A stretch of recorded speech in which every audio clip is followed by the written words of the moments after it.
Bonsoir. Vous suivez Inside News Review. En République démocratique du Congo, 75% de la population vit avec moins de 2 dollars par jour, selon les données de la Banque mondiale. Dans ce contexte de pauvreté extrême, les banques commerciales facturent des frais bancaires qui comptent parmi les plus élevés du continent africain. Ce soir, nous exposons la mécanique d'un système qui, sous couvert de normalité commerciale, organise une ponction systématique des ressources des Congolais. Une enquête de 6 mois, basée sur des documents officiels, des données comparatives et des analyses économiques, révèle l'ampleur d'une crise qui freine la bancarisation et accentue les inégalités. Les chiffres sont sans appel. Les frais bancaires en République démocratique du Congo atteignent des niveaux qui défient toute logique économique. Pour comprendre l'ampleur de ce phénomène, il faut d'abord établir les faits avec précision, puis les comparer aux standards internationaux, non seulement en Afrique, mais également en Asie et en Amérique du Sud, où des révolutions bancaires ont transformé l'accès aux services financiers. La tenue de comptes bancaires facturés par les banques congolaises varie entre 5 et 7 dollars par mois, selon les observations rapportées par Radio Okapi en février 2024. Ces montants s'ajoutent aux frais de retrait, de virement et de consultation de soldes selon les plaintes recensées par l'Union des consommateurs du Congo. Une carte bancaire coûte entre 15 et 25 dollars par an en RDC selon les témoignages recueillis. Les retraits aux distributeurs automatiques hors réseau de la banque du client engendrent des commissions rapportées entre 2 et 3 dollars par opération. Les virements bancaires internes entre comptes d'une même banque génèrent des frais estimés entre 1 et 2 dollars selon les usagers. Les virements interbancaires coûtent entre 5 et 10 dollars selon les montants transférés. L'ouverture de compte bancaire, théoriquement gratuite, selon l'instruction 37 de la Banque centrale du Congo publiée en 2018, demeure facturée dans plusieurs établissements selon les constats du député Flory Mapamboli en juillet 2024. Les montants varient selon les témoignages collectés. La consultation de relevés bancaires papier est facturée selon les plaintes des consommateurs recensés. Ces tarifs prennent une dimension différente lorsqu'on les rapporte au pouvoir d'achat local. Le salaire minimum mensuel en RDC s'élève à 72 dollars. Les frais de tenue de compte représentent donc 8,3% du salaire minimum pour un compte chez Robank.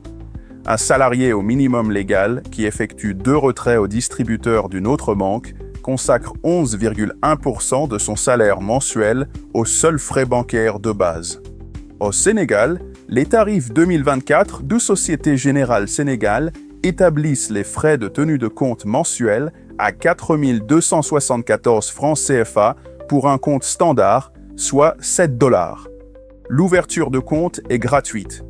La carte bancaire Visa classique coûte 51 285 francs CFA annuels, soit 85 dollars.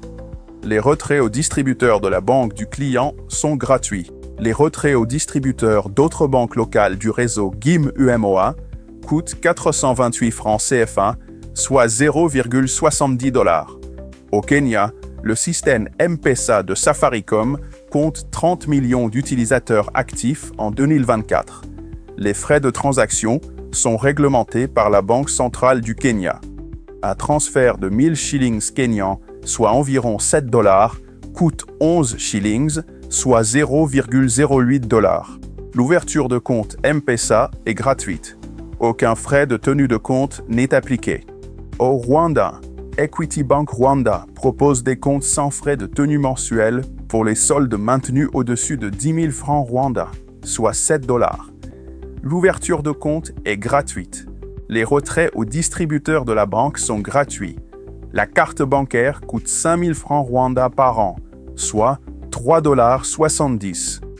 Au Nigeria, les banques commerciales appliquent des frais de tenue de compte mensuels entre 50 et 100 naira, soit 0,05 à 0,10 dollars. Les retraits aux distributeurs de la banque du client sont gratuits. La Central Bank of Nigeria a plafonné les frais de transfert électronique à 50 naira, soit 0,05 dollars par transaction. Mais la comparaison la plus révélatrice nous vient d'autres continents. Au Brésil, le système Pix, lancé en novembre 2020 par la Banque centrale, a provoqué une révolution sans précédent. En moins de 5 ans, Pix a conquis 152 millions d'utilisateurs, soit 71% de la population adulte brésilienne. Les transferts sont instantanés, disponibles 24 heures sur 24, 7 jours sur 7 et totalement gratuits pour les particuliers. Les commerçants ne paient que 0,22% de commission contre 2,2% pour les cartes bancaires traditionnelles. Le modèle Pix a démocratisé l'accès aux services financiers. En 2022, 71,5 millions de Brésiliens ont été nouvellement inclus dans le système financier grâce à cette innovation. En 2024, Pix traitait 6 milliards de transactions par mois, dépassant largement les cartes de crédit et de débit. Les projections indiquent qu'en 2025, Pix dominera complètement le marché du commerce électronique avec 44% des parts contre 41% pour les cartes bancaires. Le succès de Pix repose sur une infrastructure publique, contrôlée par la Banque centrale brésilienne, qui a imposé la participation obligatoire de toutes les grandes institutions financières dès le lancement. Cette vision stratégique a permis d'éviter la fragmentation du marché et de garantir l'interopérabilité totale. Le gouvernement brésilien n'a pas attendu que le secteur privé développe des solutions accessibles. Il a créé l'infrastructure et imposé les règles. En Amérique latine, Mercado Pago, la branche fintech de Mercado Libre, opère dans 8 pays et compte 53 millions d'utilisateurs actifs. Avec un volume transactionnel de 55 milliards de dollars, cette plateforme offre une alternative digitale accessible qui contourne les tarifs prohibitifs des banques traditionnelles.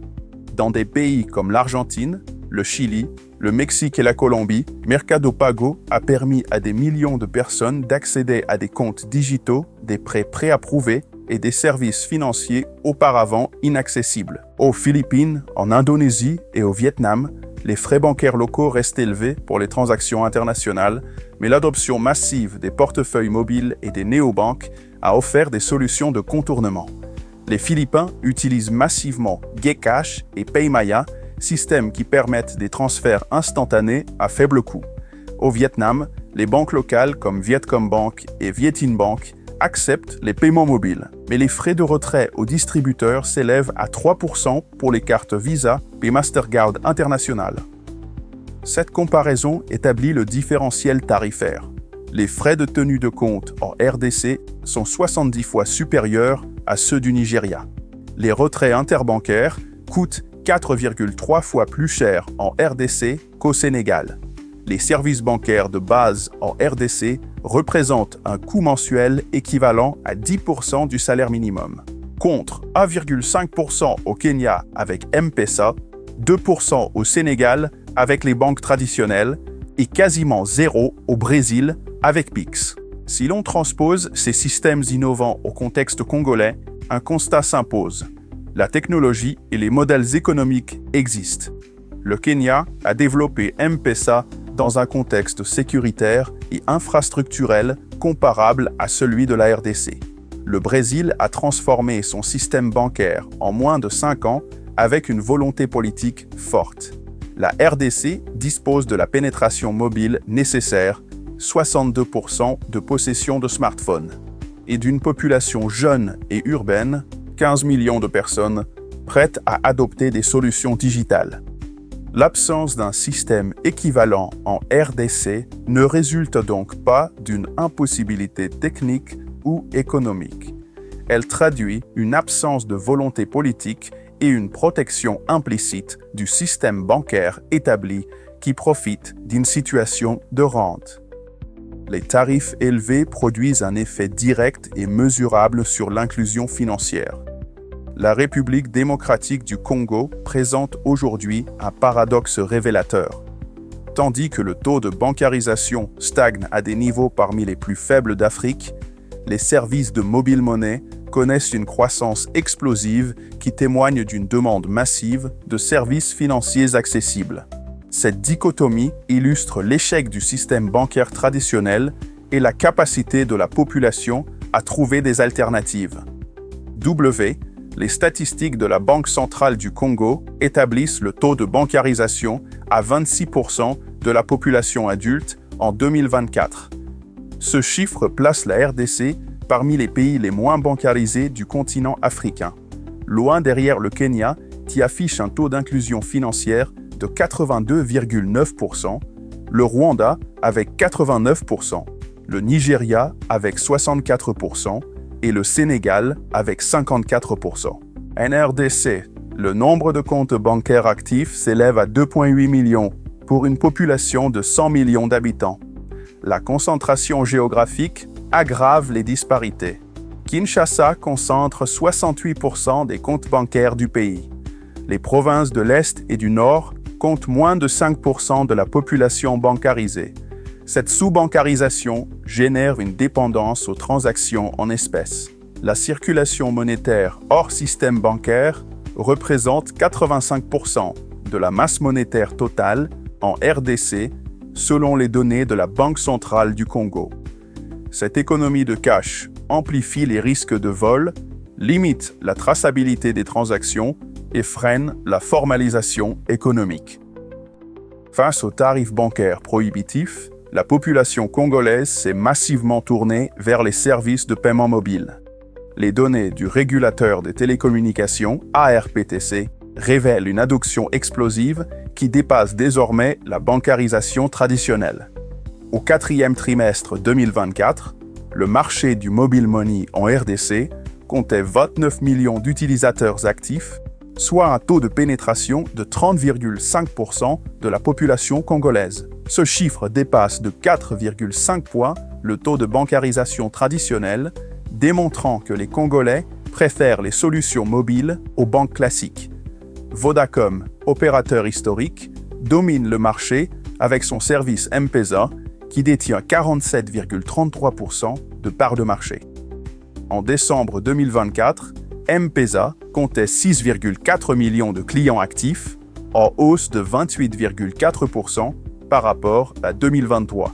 Les revenus générés par M-Pesa en RDC ont atteint 85 millions de dollars au premier semestre 2024.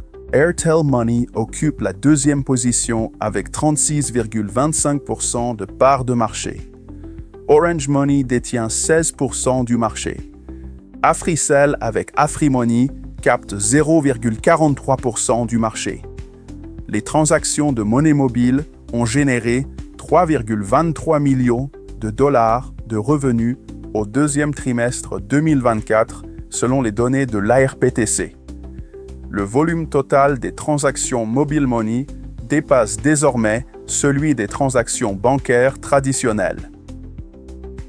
Cette migration massive vers le mobile money s'explique par un différentiel tarifaire considérable. L'ouverture d'un compte mobile money est gratuite. Aucun frais de tenue de compte n'est appliqué. Un transfert de $10 entre deux comptes M-Pesa coûte 0,20 $, 10 fois moins qu'un virement bancaire interbancaire.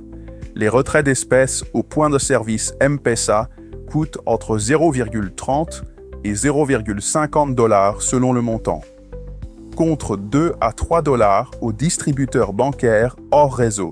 Le mobile money offre également une accessibilité géographique supérieure.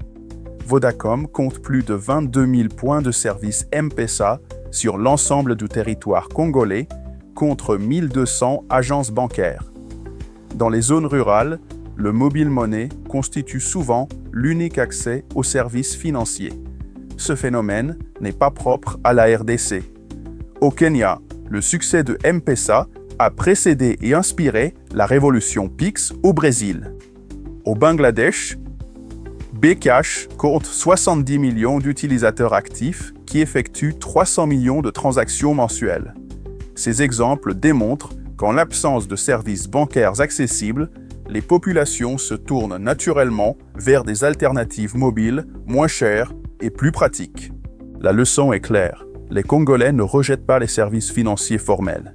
Ils rejettent les tarifs exorbitants et l'inaccessibilité géographique des banques traditionnelles. La preuve en est l'adoption massive du mobile money dès qu'une alternative abordable a été proposée. Cette dynamique pose une question fondamentale. Si 29 millions de Congolais utilisent le mobile money, pourquoi seulement 2,8 millions détiennent un compte bancaire? La réponse réside dans la structure tarifaire prédatrice du secteur bancaire. Derrière les tarifs élevés facturés aux consommateurs congolais se cache une réalité financière remarquable. Les banques de la République démocratique du Congo affichent des niveaux de rentabilité exceptionnels qui comptent parmi les plus élevés du continent africain. L'examen des bilans financiers disponibles révèle une industrie extraordinairement profitable, dont les marges bénéficiaires dépassent largement celles observées dans des contextes économiques similaires. Cette surperformance financière soulève une question dérangeante.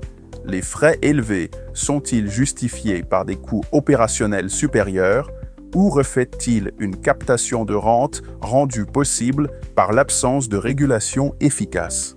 Le secteur bancaire congolais est dominé par 5 établissements majeurs. En 2023, Robank détenait des actifs de 4,81 milliards de dollars. Equity BCDC, 3,94 milliards de dollars. TMB, 1,86 milliards de dollars. Standard Bank Congo, 1,46 milliards de dollars. Et First Bank Congo, 970 millions de dollars. Ces 5 banques concentraient 77,3% des actifs bancaires totaux du pays. Le secteur bancaire congolais affiche une rentabilité moyenne remarquable de 25% des fonds propres en 2023. Ce niveau de rentabilité dépasse largement la moyenne africaine qui s'établit à 15,2% selon le African Banking Industry Report 2024.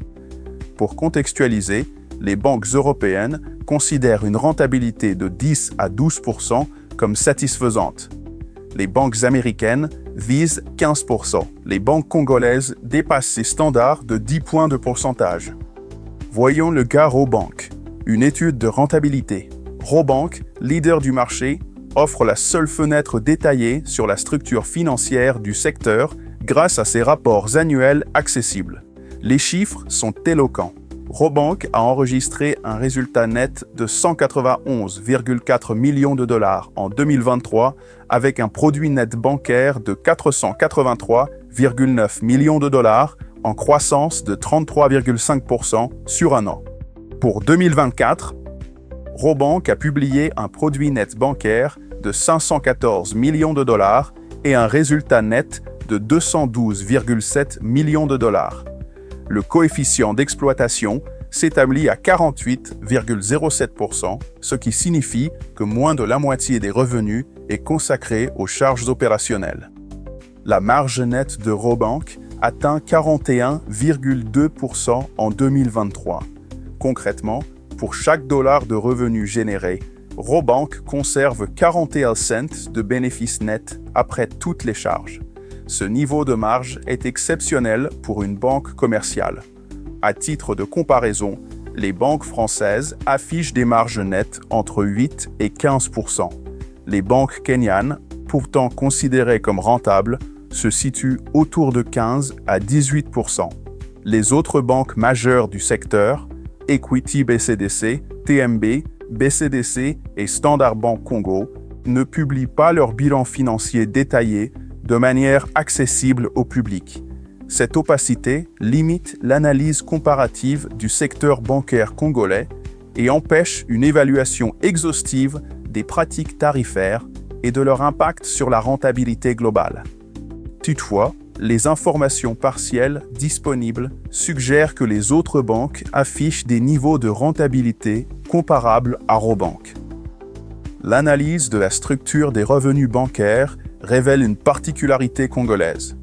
Les commissions et frais perçus sur la clientèle génèrent 58% du produit net bancaire des banques congolaises. Ce ratio, parmi les plus élevés d'Afrique, indique que les revenus de commission dépassent largement les coûts opérationnels supplémentaires liés au contexte local. Dans les banques européennes et africaines bien gérées, les commissions représentent typiquement 30 à 40% du produit net bancaire, le reste provenant de la marge d'intérêt sur les crédits. En RDC, cette proportion est inversée. Les banques congolaises dépendent massivement des frais facturés aux clients pour leurs opérations quotidiennes plutôt que de leur activité de crédit. Cette dépendance aux commissions explique la réticence du secteur à réformer sa structure tarifaire. Une baisse des frais de tenue de compte, de virement et de retrait affecterait directement plus de la moitié des revenus bancaires. Les actionnaires et dirigeants qui bénéficient de dividendes et bonus généreux résistent donc à toute réforme qui menacerait cette source de revenus. Établissons une comparaison avec les standards internationaux. Pour mettre ces chiffres en perspective, comparons avec des banques opérant dans des contextes similaires. Au Nigeria, pays le plus peuplé d'Afrique, avec des défis sécuritaires et infrastructurels comparables à la RDC, les banques commerciales affichent une rentabilité moyenne de 12 à 16%. Au Kenya, malgré le succès de M-Pesa qui a bouleversé le secteur, les banques traditionnelles maintiennent une rentabilité autour de 15,2%. Au Brésil, avant le lancement de Pix, les banques affichaient des rentabilités élevées de 18 à 22%. L'introduction de Pix a réduit ses marges à 14-16%, niveau que les investisseurs internationaux jugent toujours satisfaisant. Le système bancaire brésilien n'a pas été détruit par la révolution Pix.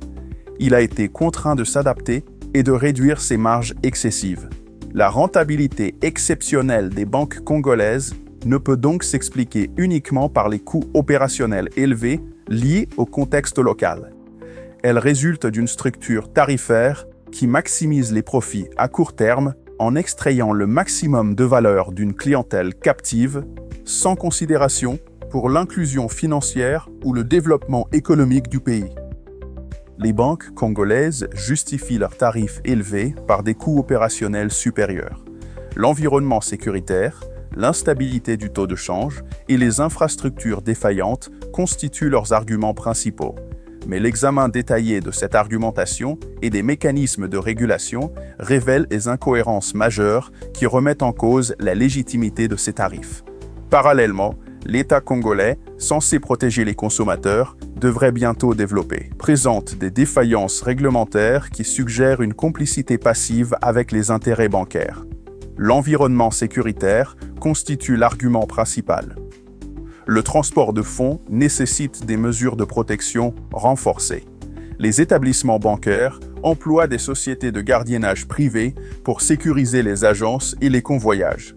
Ces coûts sont réels. La stabilité du taux de change représente un second facteur de risque. Le franc congolais a perdu 18% de sa valeur face au dollar entre janvier 2023 et décembre 2024. Les banques détiennent des portefeuilles en devises et supportent des pertes de change. Les infrastructures défaillantes alourdissent les coûts. L'électricité fournie par la Société nationale d'électricité SNEL demeure erratique. Les banques installent des générateurs de secours. La connexion Internet nécessite des solutions redondantes coûteuses. Ces éléments constituent des contraintes objectives. Cependant, la comparaison régionale relativise considérablement leur impact. Les banques nigérianes opèrent dans un contexte sécuritaire comparable, voire plus dangereux. Le Nigeria compte parmi les pays africains les plus exposés aux risques criminels, avec Boko Haram dans le nord-est et des enlèvements fréquents. Pourtant, les tarifs bancaires nigérians demeurent 70 fois inférieurs à ceux de la RDC pour les frais de tenue de compte. Les banques kenyanes ont développé le modèle M-Pesa dans un environnement initialement marqué par des infrastructures limitées. L'innovation a permis de contourner les contraintes physiques. Les coûts ont été divisés par 10 par rapport aux services bancaires traditionnels, tout en maintenant la rentabilité. Au Rwanda, le gouvernement a imposé aux banques un plafonnement tarifaire strict. Les établissements bancaires rwandais ont adapté leurs modèles opérationnels. La rentabilité des banques rwandaises s'établit à 14,8% en moyenne, niveau jugé satisfaisant par les actionnaires internationaux. L'analyse des bilans bancaires congolais révèle que les charges de sécurité et d'infrastructure représentent environ 8% du produit net bancaire. Les frais généraux administratifs pèsent 12%. Le coût du risque, qui intègre les provisions pour créances douteuses, s'élève à 4%. Au total, les charges opérationnelles spécifiques au contexte congolais représentent 24% du produit net bancaire. Or, les commissions et frais perçus sur la clientèle génèrent 58% du produit net bancaire des banques congolaises. Ce ratio démontre que les revenus de commission dépassent largement, par un facteur de 2,4, les coûts opérationnels supplémentaires liés au contexte local. L'argument des coûts élevés ne justifie donc pas l'ampleur des tarifs pratiqués. La Banque centrale du Congo dispose théoriquement des instruments réglementaires pour encadrer les pratiques tarifaires.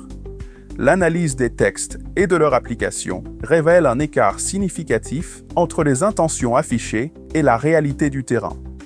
L'instruction numéro 37 de la Banque centrale du Congo, signée en 2018, impose la gratuité de certains services bancaires essentiels. Je cite, « L'ouverture de comptes courants pour les particuliers est gratuite. La délivrance d'un relevé mensuel est gratuite. La fermeture de compte à l'initiative du client est gratuite. » Fin de citation. L'application de cette instruction demeure partielle. Une enquête menée en juillet 2025 auprès de 15 agences bancaires de Kinshasa révèle que 8 établissements continuent de facturer l'ouverture de compte. Les montants varient entre 10 et 50 $. La délivrance de relevés mensuels papier reste facturée dans 11 établissements sur 15 interrogés. La Banque centrale du Congo n'a publié aucune statistique sur le nombre de sanctions infligées aux établissements bancaires pour non-respect de l'instruction 37. Aucun établissement n'a été sanctionné publiquement depuis 2018 pour violation des règles tarifaires. Cette absence totale de sanctions transforme la réglementation en simple déclaration d'intention sans portée contraignante. Le ministre de l'Économie nationale, Daniel Mukoko Samba, a reconnu le 25 juillet 2025, lors d'une rencontre avec les associations de consommateurs, que les frais bancaires sont opaques et disproportionnés. Je cite, « Nous devons vérifier la justesse des prix pratiqués pour les services bancaires. Les consommateurs congolais méritent une meilleure protection. » Fin de citation. Cette déclaration n'a été suivie d'aucune mesure concrète, aucune commission d'enquête, aucun projet de loi. L'Union des consommateurs du Congo UDECOM a recensé 487 plaintes contre les banques commerciales en 2024. Les griefs portent sur les frais non justifiés, les prélèvements abusifs et le refus de remboursement. Sur ces 487 plaintes, 34 ont obtenu un règlement favorable, soit un taux de résolution de 7%. Ce taux dérisoire démontre l'impuissance des consommateurs face aux banques. La Banque centrale du Congo ne dispose pas de mécanisme de médiation bancaire opérationnel. Les consommateurs qui contestent des frais bancaires n'ont d'autre recours que la voie judiciaire, dont le coût, souvent supérieur aux frais contestés, et la durée, plusieurs années, dissuade la quasi-totalité des plaignants. Cette défaillance réglementaire s'inscrit dans un contexte institutionnel fragile. Le budget alloué à la Direction de protection des consommateurs de la Banque centrale du Congo s'élève à 280 000 $ en 2024, pour un secteur bancaire qui génère plus de 400 millions de dollars de revenus nets. Avec ses ressources dérisoires, la direction emploie 12 agents pour surveiller l'ensemble du territoire national et contrôler des dizaines d'établissements financiers. Cette disproportion garantit l'impunité. L'État congolais maintient des relations financières étroites avec les banques commerciales qui créent des conflits d'intérêts structurels. Les institutions publiques détiennent 40% du capital de Robank via la Caisse nationale de sécurité sociale et la Société nationale d'électricité. Cette participation génère des dividendes substantiels. La Caisse nationale de sécurité sociale a perçu 8,4 millions de dollars de dividendes de Robank en 2023. Les cadres dirigeants des banques congolaises entretiennent des liens étroits avec le pouvoir politique. Les présidents des conseils d'administration des 3 principales banques congolaises ont tous occupé des fonctions ministérielles ou des postes stratégiques dans l'appareil d'État. Cette proximité favorise l'impunité réglementaire et explique l'absence de volonté politique pour réformer le secteur. La stratégie nationale d'inclusion financière 2023-2028, adoptée par le gouvernement, fixe l'objectif d'atteindre 65% de taux d'inclusion financière d'ici 2028. Le document ne mentionne à aucun moment le problème des frais bancaires élevés comme obstacle majeur à cet objectif. Les mesures proposées se concentrent sur la multiplication des agences bancaires et la sensibilisation du public, sans aborder la question tarifaire qui constitue pourtant le frein principal. Cette cécité volontaire révèle une absence de volonté réformiste. L'État congolais, à travers ses participations dans les banques et les liens personnels entre élites politiques et bancaires, a choisi de préserver les intérêts du secteur bancaire plutôt que de protéger le pouvoir d'achat de la population. Cette complicité passive transforme le système bancaire en mécanisme d'extraction de richesses au détriment des plus vulnérables. Au-delà des tarifs officiels affichés dans les grilles tarifaires, les banques congolaises appliquent une série de prélèvements dont l'opacité et la multiplicité renforcent la ponction sur les clients. Ces frais cachés, rarement expliqués lors de l'ouverture de compte, s'ajoutent aux coûts déjà élevés des services bancaires de base. Parallèlement, les transferts internationaux, qui représentent une source vitale de devises pour des millions de familles congolaises, subissent une ponction massive qui enrichit les intermédiaires au détriment des bénéficiaires finaux.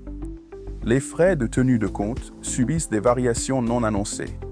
Les clients découvrent des augmentations tarifaires via des prélèvements directs sur leur compte, sans notification préalable claire. La Banque commerciale du Congo a augmenté ses frais de tenue de compte de 5 à 7 $ en janvier 2024 sans communication individuelle aux clients. L'information a été affichée pendant 2 semaines dans les agences, période pendant laquelle la majorité des clients n'a pas visité leur agence. Les frais de service non utilisés sont prélevés systématiquement. Un client qui commande une carte bancaire et ne la retire pas dans les 90 jours supporte des frais de destruction de carte de 10 $. Cette pratique n'est mentionnée dans aucun document contractuel remis à l'ouverture de compte. Le client découvre le prélèvement sur son relevé mensuel sans explication. Les commissions de change appliquées aux opérations en devises dépassent les taux officiels de manière systématique.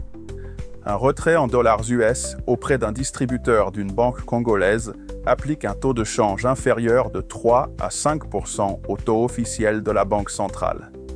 Cette décote non affichée, non expliquée, génère des profits supplémentaires estimés à 12 millions de dollars annuels pour l'ensemble du secteur bancaire. Le client perd 3 à 5 $ sur chaque retrait de 100 $ sans le savoir explicitement. Les agios pour dépassement de découvert autorisés sont appliqués sans préavis. Un client dont le compte passe en négatif suite à un prélèvement automatique de frais bancaires supporte des agios de 14% annuels, soit le taux maximum légal. Cette pénalité s'applique même lorsque le découvert résulte des frais bancaires eux-mêmes, créant une spirale où les frais génèrent des découverts qui génèrent des pénalités. Les frais de rejet de chèques sans provision atteignent 2 205 francs congolais à la charge du tireur, soit 17 $. Ce montant s'ajoute aux frais de lettres d'avertissement de 11 684 francs congolais, soit 6 $, et aux frais de lettres d'injonction de 20 000 francs congolais, soit 12 $. Un chèque sans provision de 50 $ génère 35 $ de frais, soit 70% du montant initial. Ces frais punitifs s'accumulent rapidement. Les commissions de mouvement au débit facturées par certaines banques s'appliquent à chaque opération de retrait ou de virement. Ces commissions varient de 0,25% à 1% du montant de l'opération. Elles ne figurent pas dans les grilles tarifaires affichées en agence et apparaissent comme des lignes cryptiques sur les relevés bancaires. Cette opacité tarifaire viole l'instruction 17 de la Banque centrale du Congo qui impose la transparence des conditions tarifaires. Je cite, « Les établissements de crédit doivent afficher de manière visible et permanente dans leurs locaux accessibles au public le barème de leurs principales opérations. » Fin de citation. Une inspection menée en août 2024 dans 20 agences bancaires de Kinshasa a révélé que 14 établissements n'affichaient pas de grille tarifaire complète. Aucune sanction n'a été appliquée suite à cette inspection. Les Congolais de la diaspora transfèrent 2,1 milliards de dollars annuels vers la RDC selon les données de la Banque mondiale. Ces transferts constituent la deuxième source de devises du pays après les exportations minières. Ils soutiennent des millions de familles et financent l'éducation, la santé et l'alimentation. Les frais appliqués à ces opérations vitales représentent une ponction massive qui appauvrit les bénéficiaires. Un transfert de 500 dollars depuis l'Europe vers un compte bancaire en RDC via Western Union coûte 35 dollars de frais d'émission, soit 7% du montant envoyé. Le bénéficiaire en RDC supporte 10 dollars de frais de réception bancaire lorsqu'il retire l'argent. La perte de change entre le taux appliqué par Western Union et le taux officiel de la Banque centrale génère une décote supplémentaire de 15 dollars. Au total, 60 dollars de frais sont prélevés, soit 12% du montant transféré. La famille ne reçoit que 440 dollars sur les 500 envoyés. Un transfert de 500 dollars via MoneyGram coûte 32 dollars de frais d'émission.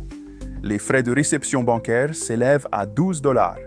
La perte au change représente 18 dollars. Total, 62 dollars, soit 12,4% du montant envoyé. Un transfert de 500 dollars via virement bancaire international SWIFT coûte 25 dollars de frais d'émission en Europe. La banque congolaise réceptrice prélève 20 dollars de frais de réception. La commission de change appliquée génère une perte de 20 dollars. Total, 65 dollars, soit 13% du montant transféré. Ces frais exorbitants expliquent pourquoi les Congolais de la diaspora privilégient massivement les circuits informels. Les réseaux de Awara, système de transfert informel basé sur la confiance, permettent de transférer 500 dollars pour 25 dollars de commission, soit 5%. La rapidité est supérieure, le transfert s'effectuant en 24 heures contre 3 à 5 jours pour les circuits formels. Les bénéficiaires reçoivent l'argent en main propre, sans frais de retrait. Les opérateurs de mobile money ont développé des partenariats internationaux pour capter ce marché lucratif. M-Pesa propose un service de transfert depuis l'Europe vers la RDC avec des frais de 4,5% pour un transfert de 500 dollars. Le bénéficiaire reçoit l'argent directement sur son compte mobile sans frais de réception. Cette solution divise par 3 les coûts par rapport aux banques traditionnelles. Les banques congolaises perdent progressivement le marché des transferts internationaux au profit des opérateurs de mobile money et des circuits informels. Cette perte résulte directement de leur politique tarifaire excessive. Plutôt que de réduire leurs frais pour rester compétitives, elles préfèrent maintenir des marges élevées sur un volume décroissant, accélérant leur propre marginalisation. Sur une année, les 2,1 milliards de dollars transférés par la diaspora subissent une ponction estimée entre 250 et 300 millions de dollars en frais divers.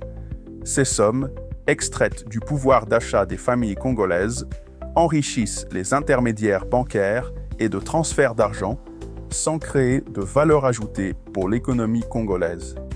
Les frais bancaires élevés ne constituent pas seulement un problème économique abstrait, ils créent une segmentation sociale profonde qui s'apparente à un apartheid financier, où l'accès aux services financiers formels dépend du niveau de revenu. Cette stratification perpétue les inégalités, limite la mobilité sociale et exclut la majorité de la population des opportunités économiques. Face à cette exclusion, les Congolais ont développé des stratégies de contournement remarquables qui révèlent une résilience extraordinaire, mais aussi l'inadéquation complète du système bancaire formel aux besoins réels de la population. Les classes aisées, estimées à 3% de la population congolaise, accèdent sans difficulté aux services bancaires. Un cadre dirigeant qui gagne 3 000 dollars mensuels consacre 7 dollars aux frais de tenue de compte, soit 0,2% de son revenu. Ces frais représente un désagrément mineur ou une ligne budgétaire négligeable qui n'affecte en rien son pouvoir d'achat ni ses décisions financières. Pour cette minorité privilégiée, les banques offrent un service acceptable. Les classes moyennes urbaines, environ 12% de la population, subissent une pression financière significative, mais encore gérable. Un enseignant qui gagne 300 $ mensuels consacre 7 $ aux frais bancaires de base, soit 2,3% de son revenu. Ce prélèvement affecte son budget mensuel, le contraint à limiter ses opérations bancaires, mais ne le dissuade pas totalement de la bancarisation. Il garde son compte par nécessité professionnelle, son salaire étant versé par virement bancaire. Les classes populaires urbaines, 45% de la population, font face à un dilemme impossible. Un ouvrier qui gagne 120 $ mensuels consacre 7 $ aux frais de tenue de compte, soit 5,8% de son revenu, sans compter les frais de retrait et de virement. Cette ponction devient insupportable. S'il effectue 2 retraits mensuels au distributeur, il perd 13 $, soit 10,8% de son salaire. La majorité renonce à la bancarisation et privilégie le mobile money ou les transactions en espèces, acceptant les risques de vol plutôt que la certitude de la ponction bancaire. Les populations rurales, 40% de la population congolaise, demeurent totalement exclues. L'absence d'infrastructures bancaires dans les zones rurales les maintient hors du système formel. Le mobile money commence à pénétrer ces zones, mais la couverture réseau reste limitée et les points de retrait d'espèces sont rares. Ces populations vivent dans une économie entièrement informelle, sans accès au crédit, sans possibilité d'épargne sécurisée, sans protection contre les chocs économiques. Cette stratification crée 2 systèmes financiers parallèles. Le système bancaire formel sert une minorité aisée et connectée. Le système informel absorbe la majorité de la population. Cette dualité perpétue les inégalités et limite drastiquement la mobilité sociale. L'accès au crédit illustre parfaitement cette fracture. Les banques congolaises prêtent principalement aux entreprises établies et aux salariés du secteur formel disposant de garanties solides. Le taux de crédit au secteur privé rapporté au PIB s'élève à 7,8% en RDC, contre 23% en moyenne africaine et 45% dans les économies émergentes performantes. Les petits entrepreneurs sans compte bancaire ni historique de crédit n'accèdent à aucun financement formel. Cette exclusion financière entretient mécaniquement la pauvreté. Un commerçant informel qui souhaite développer son activité, acheter un stock plus important, louer un espace commercial mieux situé, ne peut obtenir de crédit bancaire. Il recourt aux usuriers informels qui facturent des taux d'intérêt de 15 à 25% mensuels, soit 180 à 300% annuels. L'usure informelle compense l'exclusion bancaire, mais enfonce les emprunteurs dans des spirales d'endettement dont ils ne sortent jamais. Un salarié au minimum légal qui subit une urgence médicale ne peut obtenir un prêt personnel bancaire. Il emprunte à son entourage ou à des usuriers, s'endette, rembourse avec difficulté, voit sa situation financière se dégrader. L'absence d'accès au crédit formel à des taux raisonnables transforme chaque choc économique en catastrophe personnelle. Face au système bancaire inaccessible, la population congolaise a développé des stratégies de contournement qui révèlent une résilience remarquable et une capacité d'innovation sociale extraordinaire. Les tontines constituent le premier mécanisme alternatif. Ces associations informelles d'épargne et de crédit regroupent 10 à 30 personnes, généralement des collègues de travail, des membres d'une même église ou des commerçants d'un même marché. Chaque membre cotise mensuellement un montant fixe, souvent entre 10 et 50 $. L'épargne collective est attribuée à tour de rôle aux membres selon un calendrier établi. Les tontines permettent de constituer une épargne sans frais bancaires et d'accéder à des sommes importantes sans intérêt. On estime à 4 millions le nombre de Congolais participant à des tontines en 2024, gérant collectivement plusieurs centaines de millions de dollars. Les systèmes de transfert informels fonctionnent via des réseaux de confiance transnationaux. Un Congolais de la diaspora à Paris remet 500 € à un correspondant de confiance. Le correspondant contacte son associé à Kinshasa qui remet l'équivalent en francs congolais au bénéficiaire le jour même. Aucune transaction bancaire formelle n'est enregistrée. Aucun formulaire n'est rempli. Les frais s'élèvent à 5% contre 12% par les circuits formels. Ces réseaux, basés sur des liens ethniques ou familiaux, traitent plusieurs centaines de millions de dollars annuellement dans une totale invisibilité statistique. Les changeurs informels de devises opèrent ouvertement dans les marchés de Kinshasa, Lubumbashi et Goma. Ils proposent des taux de change supérieurs de 2 à 3% au taux bancaire sans frais de commission. Les Congolais qui reçoivent des salaires ou des transferts en dollars préfèrent massivement les changer au marché noir plutôt qu'en banque. Ce marché parallèle représente environ 60% des transactions de change en RDC selon les estimations, témoignant d'un rejet massif du système bancaire formel. Les épiciers de quartier proposent des services de garde d'argent informels. Un commerçant confie ses recettes quotidiennes à l'épicier de confiance qui les conserve dans son coffre. Le lendemain, le commerçant récupère son argent pour réapprovisionner son stock. Ce système évite les frais de dépôt bancaire, les déplacements risqués vers l'agence bancaire avec de l'argent liquide et les frais de retrait. L'épicier ne facture rien, le service s'inscrivant dans une économie de réciprocité communautaire. Les groupes WhatsApp de solidarité communautaire organisent des collectes pour les membres en difficulté. Un membre qui fait face à une urgence médicale, un décès dans la famille ou une catastrophe lance un appel sur le groupe. Les autres membres envoient des contributions via mobile money dans les heures qui suivent. Le système fonctionne sans intermédiaire bancaire formel, avec une rapidité et une flexibilité impossibles dans le système formel. Ces mécanismes de contournement démontrent deux réalités fondamentales. Premièrement, l'inadéquation complète du système bancaire formel aux besoins et aux moyens de la population. Deuxièmement, la capacité d'innovation sociale remarquable des Congolais qui ont construit des solutions alternatives efficaces, accessibles et adaptées à leurs contraintes. L'enjeu de la réforme bancaire consiste précisément à réintégrer ces flux informels massifs dans le système formel.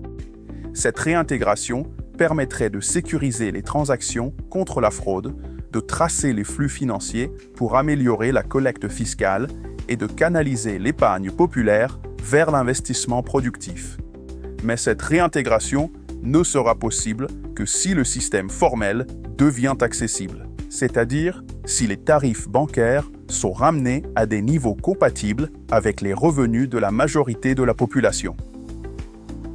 L'examen d'expériences internationales dans des contextes de développement similaires ou comparables à celui de la RDC démontre qu'un système bancaire accessible et inclusif est non seulement possible, mais qu'il génère des bénéfices économiques et sociaux massifs.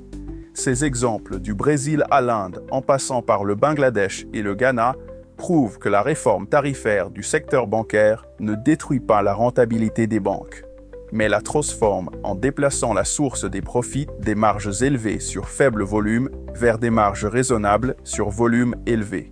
Ces transformations reposent toutes sur une intervention volontariste de l'État qui impose des règles, crée des infrastructures publiques et contraint le secteur privé à s'adapter. Le modèle brésilien Pix constitue la référence mondiale en matière d'inclusion financière par la technologie. Lancé en novembre 2020 par la Banque centrale du Brésil, Pix a provoqué une révolution sans précédent dont l'ampleur dépasse toutes les prévisions initiales. En moins de 5 ans, Pix a conquis 152 millions d'utilisateurs, soit 71% de la population adulte brésilienne. Les transferts sont instantanés, disponibles 24 heures sur 24, 7 jours sur 7 et totalement gratuits pour les particuliers. Les commerçants ne paient qu'une commission de 0,22% contre 2,2% pour les cartes bancaires traditionnelles, soit une réduction de 90% des coûts de transaction. Les chiffres de croissance sont vertigineux. En 2024, Pix traitait 6 milliards de transactions par mois pour un volume total annuel dépassant 42 milliards de transactions. Le système a dépassé les cartes bancaires dès 2022 pour devenir le moyen de paiement dominant au Brésil. Les projections indiquent qu'en 2025, Pix dominera complètement le commerce électronique avec 44% des parts de marché contre 41% pour les cartes bancaires. L'impact sur l'inclusion financière a été massif. En 2022 seulement, 71,5 millions de Brésiliens ont été nouvellement inclus dans le système financier grâce à Pix. Des populations qui n'avaient jamais eu accès aux services bancaires formels ont ouvert des comptes pour utiliser Pix. Les petits commerçants qui refusaient les cartes bancaires à cause des commissions élevées ont adopté Pix massivement. Le succès de Pix repose sur plusieurs facteurs décisifs. Premièrement, une infrastructure publique contrôlée par la Banque centrale brésilienne, qui a imposé la participation obligatoire de toutes les grandes institutions financières dès le lancement. Cette vision stratégique a évité la fragmentation du marché et garanti l'interopérabilité totale. Deuxièmement, la gratuité pour les utilisateurs finaux, financée par des frais minimes sur les commerçants. Troisièmement, la simplicité d'utilisation avec un système de clés Pix, numéro de téléphone, email, numéro fiscal, qui élimine le besoin de connaître les coordonnées bancaires complètes. Le gouvernement brésilien n'a pas attendu que le secteur privé développe des solutions accessibles. Il a créé l'infrastructure publique et imposé les règles.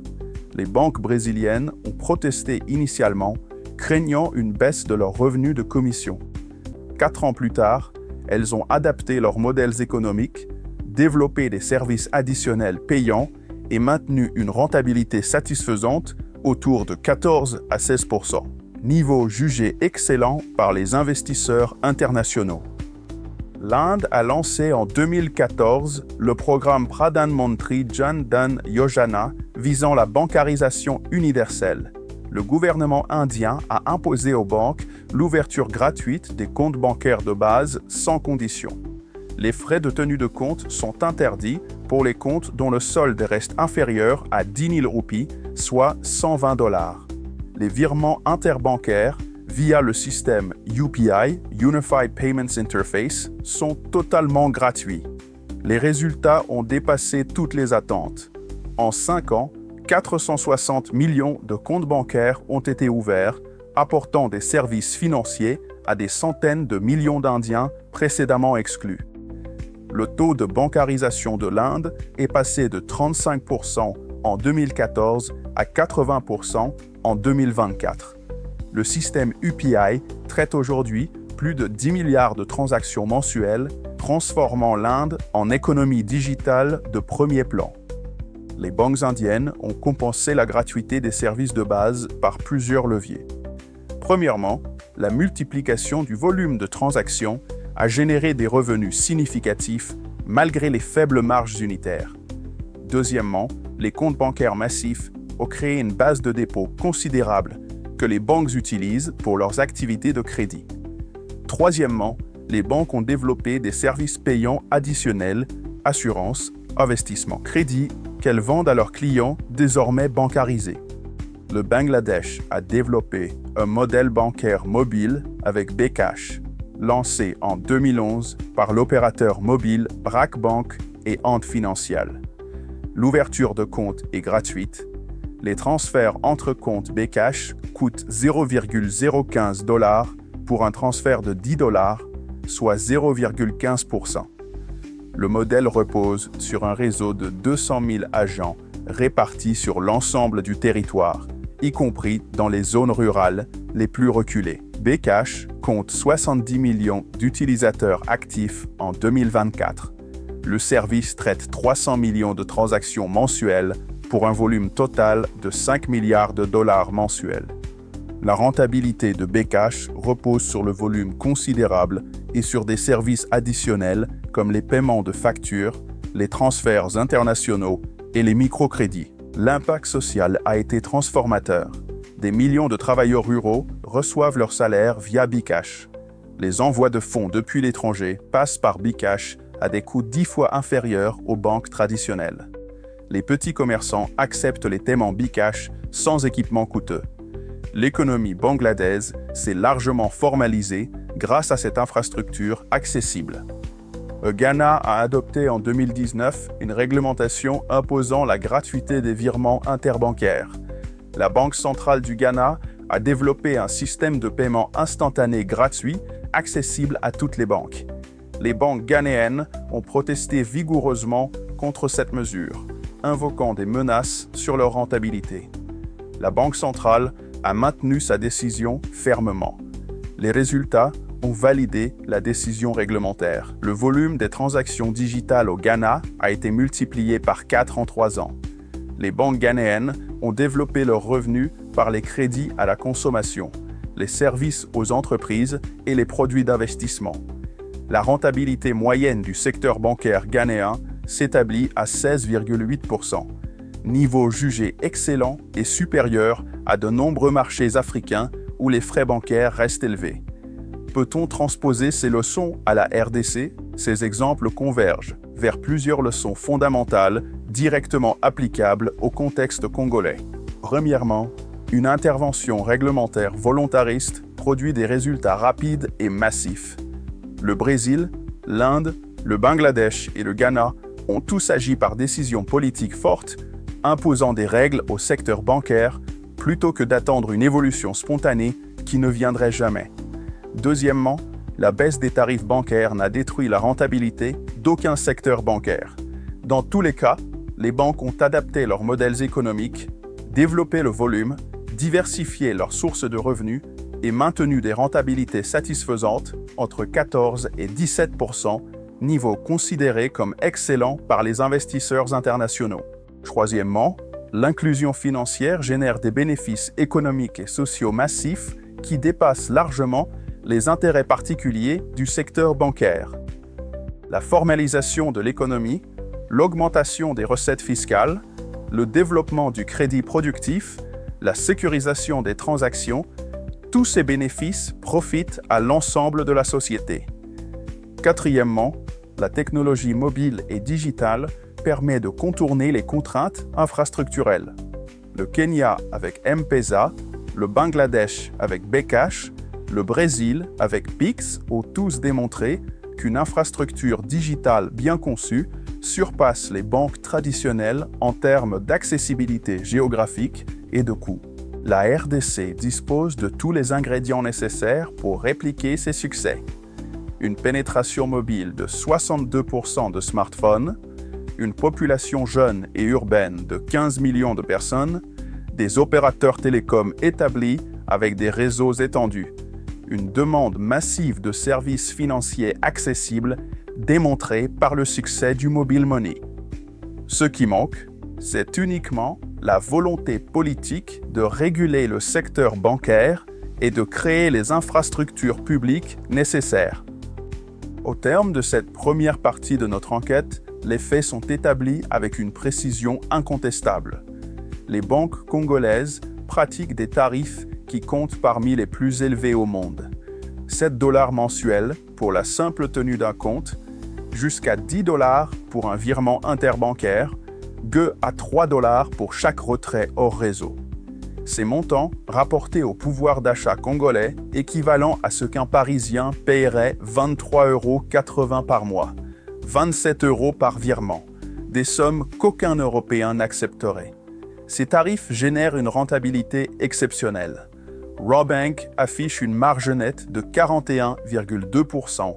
Le secteur bancaire dans son ensemble atteint 25% de retour sur fonds propres, des niveaux qui dépassent de 10 points les standards internationaux. Les commissions représentent 58% des revenus bancaires, proportion parmi les plus élevées d'Afrique. Cette ponction organisée produit des conséquences dévastatrices. Seulement 26% des Congolais détiennent un compte bancaire. Le mobile money, moins cher, a conquis 29 millions d'utilisateurs. L'économie reste à 72% informelle. Les classes populaires, qui représentent 45% de la population, sont exclues du système financier formel. Un apartheid financier sépare la minorité bancarisée de la majorité reléguée à l'économie de cash et aux usuriers. Pourtant, la régulation est défaillante. L'instruction 37, qui impose la gratuité de certains services, n'est pas respectée. Aucune sanction n'a été infligée en 7 ans. L'État, actionnaire à 40% d'Eurobank et percevant 8 400 000 $ de dividendes annuels, est complice par ses conflits d'intérêts. Mais notre investigation a également démontré qu'un autre chemin est possible. Le Brésil, avec Pix, a bancarisé 71,5 millions de personnes en 2 ans avec des transferts gratuits. L'Inde a ouvert 460 millions de comptes gratuits.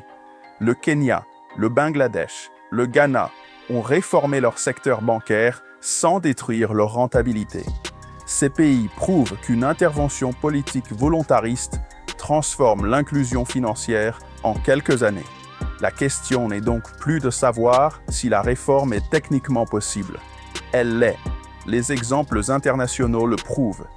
La question est de savoir si la RDC possède la volonté politique de protéger sa population plutôt que les intérêts d'une minorité bancaire surprotégée.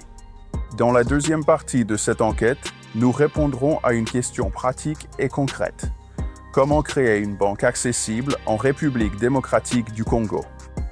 Nous modéliserons une banque digitale hypothétique avec des tarifs 90% inférieurs aux standards actuels. Nous démontrerons sa viabilité économique avec des projections financières sur 5 ans.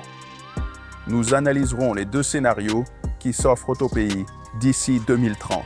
Le statu quo qui maintient l'exclusion ou la transformation qui bancarise 55% de la population. Nous établirons également la responsabilité de l'État à travers l'indexation des tarifs au coût de la vie européen, exercice révélateur de l'inacceptable.